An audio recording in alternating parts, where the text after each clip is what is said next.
Welcome back to the UiPath Test Manager course. In this video, we are going to create a test case and add manual steps in it. And in the next video, we will get to run it. First things first, the creation. Let's start by creating a requirement. We're here on the requirements page, and we're going to use the dedicated button right here. Let's also give a name to our requirement. Since this will cover logging into our target application, let's give it a simple one, login. Our target application is UiBank. We could add a more comprehensive description if needed, and even some labels. But everything is clear for now, so let's leave it like this. The requirement is now created. Let's open it. The next thing we want to do is add a test case to our requirement. So let's open the Tasks menu and select Assign New Test Case. This does two things almost at the same time. It creates a new test case and instantly assigns it to the requirement it was created from. Let's give it a name to reflect what the test case is about.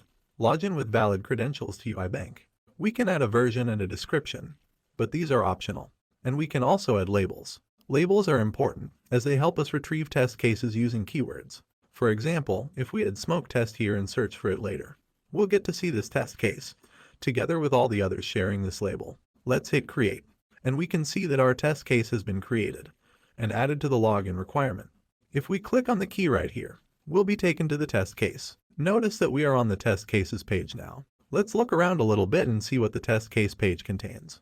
We have an overview tab with the description we left blank, and the version. Here's the smoke test label, which we can remove if we want to, or we could add other labels. Finally, we can see that no results are available, since this test case has not been executed so far. The automation tab is also blank, so let's go to another one.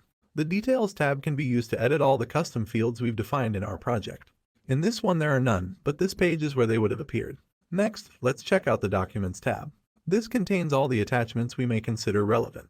To add new documents, we can use the dedicated button on the upper right, or the nice drag and drop feature. We can use it with any file, including images. And for these, we get also a preview function. Check this out.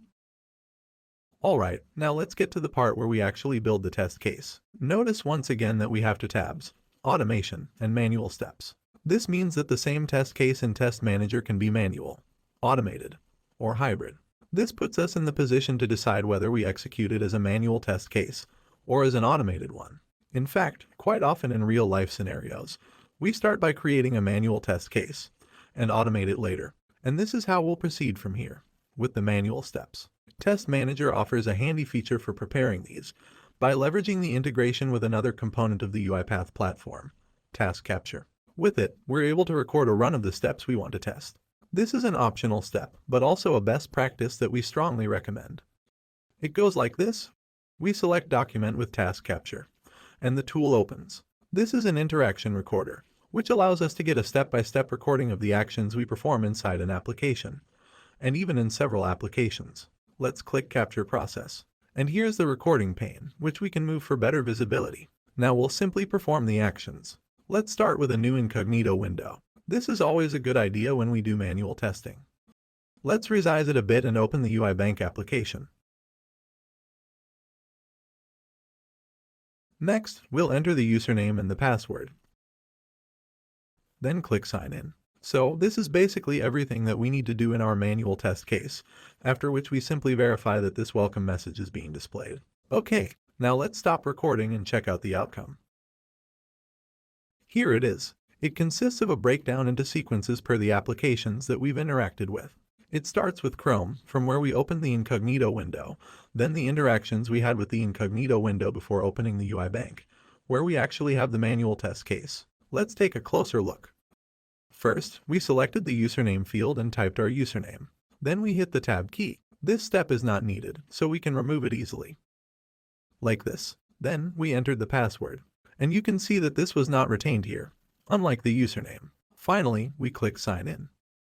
There are a lot of things we can do here. We can add annotations, we can highlight things, and we can blur sensitive parts. Once everything is in place, we can export our project to Test Manager using this tab here, and then the dedicated option. Now Task Capture generates the document in the background and uploads it to Test Manager, attaching it to our test case. Now we can simply close Task Capture. We don't need to save our file locally, since it's already in Test Manager. Let's also close the target application and return to Test Manager. And if we refresh our test case, we should see that the open recording link has become active. Let's see what happens if we click it. A Word document is being downloaded. There's a lot of comprehensive information of what we actually did. Everything is documented with screenshots and other relevant pieces of data. But just to make it clear, we did not create any manual steps so far. We just documented the steps. This is like a reference point. So whenever we want to understand what needs to go into the manual test case, we can use the document as a source of truth. And now it's time to actually add the steps. Let's click New Test Step. So the first action is to open a new browser tab with the URL of our target application. We'll start by adding the description. To make the execution of this step easier, let's use the clipboard feature. What this does is both simple and useful. When we arrive at the step in the manual test case sequence, the data we place in the clipboard field gets automatically copied in the user's clipboard. And we can use a placeholder to display what's in the clipboard in the description. Like this. The next step is to enter the username, and we'll use the clipboard feature once again. Then we can collapse the steps that we already finalized to get a better view. For the next step, we'll enter the password. And you guessed it, we're using the clipboard feature.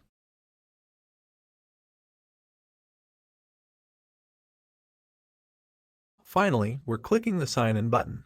But for this, we also want to make sure that the sign-in is successful. So let's fill in the expected behavior field with the welcome message indicating a successful login. And that's about it. We have all the steps documented and we're ready to execute them. And there are two ways of doing it. But to actually see them, you'll have to watch our next video. So stay tuned.